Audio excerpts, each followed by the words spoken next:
What is up, everybody? Welcome back to the channel. In today's video, we're going to be talking about the 1996 film Freeway, starring Reese Witherspoon and Kiefer Sutherland. This is undoubtedly the film that made me a Reese Witherspoon fan. I mean, she was choosing some of the dopest projects back in the day, including films like Pleasantville, Election, even the underrated film Overnight Delivery with Paul Rudd. Not to mention she did Fear with Mark Wahlberg the same year Freeway came out. I also got a spot for Kiefer Sutherland. I mean, just growing up watching The Lost Boys, he was legend. His character David was probably my favorite in that film, so to see him here, complete 180. There was absolutely nothing I liked about this guy from the jump, and as we get into this review, you'll understand why. The director Matthew Bright based this film on the fairy tale Little Red Riding Hood, which is crazy because fairy tales started off as dark stories in the beginning anyway. So he takes us to this seedy part of LA where we're following this girl throughout her journey. We first meet Reese Witherspoon's character Vanessa Lutz while she's in class, which I'm perceiving as like some kind of a special ed class or whatever like that, because she's having a hard time saying this sentence. She dips in the chocolate, which is cool with me, but then we meet her crazy ass parents. Her mom, who's played by Amanda Plummer, who is an actress who's, synonymous with playing these wild, zany type of characters. We're first introduced to her while she's prostituting on the street in broad daylight. You know you got it bad if you're out there tricking like broad daylight. That's like working day shift at the strip club. Vanessa gets home, she calls out her mom for tricking, but then she goes to the house where her crazy ass stepdad is. What's the magic word?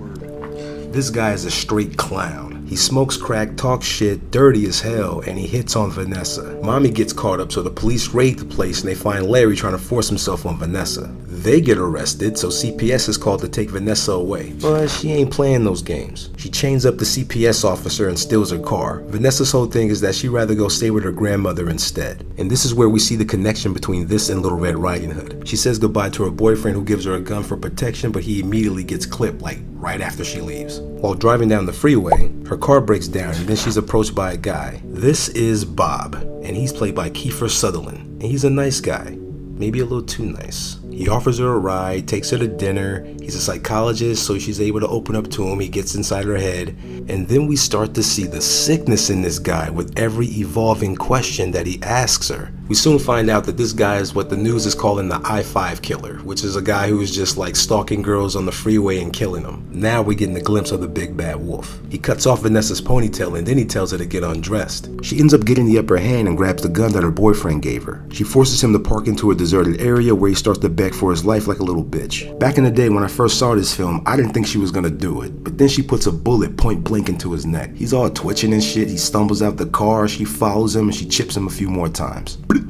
Somehow he's able to survive all this shit and walks himself into the hospital. Vanessa gets apprehended by the cops at a diner and she's charged for the attempted murder of this so-called nice guy. She's questioned by two detectives, most notably Dan Hedaya. He's probably more known for being Cher's dad in Clueless, but he's been in a lot of things. Of course they don't believe her story, so she's locked up. We see Bob again in court and man, does he look like the big bad wolf now. Vanessa talks big shit to him before the judge decides to charge her as an adult, and then she goes into lockup. Here she meets this tweaking lesbian chick played by Brittany Murphy, who clearly has a crush on her. Then out of nowhere, Seth Green's girlfriend from Airborne tries to intimidate her. You might know her as the cool mom in the HBO series Euphoria. And this is the scene that convinced me to be like, yo, this girl about that life. She beat the brakes off of this chick and let her know my name is my name. Don't call me nothing else. This definitely earned her some respect, because when the time comes, the two team up and they escape. Meanwhile, the two detectives are questioning Vanessa's friends, and this starts to poke holes in Bob's story. They even find some new evidence that backs up her claims that Bob is the I-5 killer. When they finally raid Bob's house, they find a shed in the backyard that reveals who he really is. It's like a slot machine of filth, just dirty magazines, Polaroids of his victims, chains, whips, all kinds of shit. His bougie ass wife is so devastated that she deletes herself. On his way home, Bob finds out that the jig is up and he ain't entertaining any of that. Understanding that Vanessa escaped lockup, he makes it his mission to find her. Meanwhile, she's out scamming tricks, posing as a prostitute, stealing money. We get this funny scene where she robs this dorky ass incel and forces him to go into the trunk of his own car. I'm claustrophobic. Yeah, well, I get claustrophobic sucking strange dick.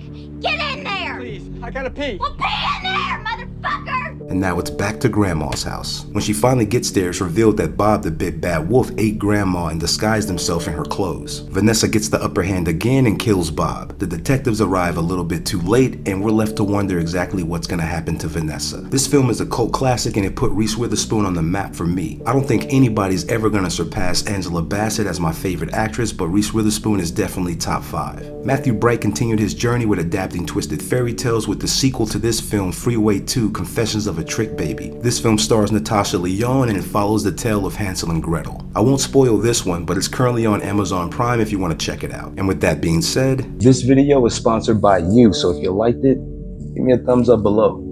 Peace.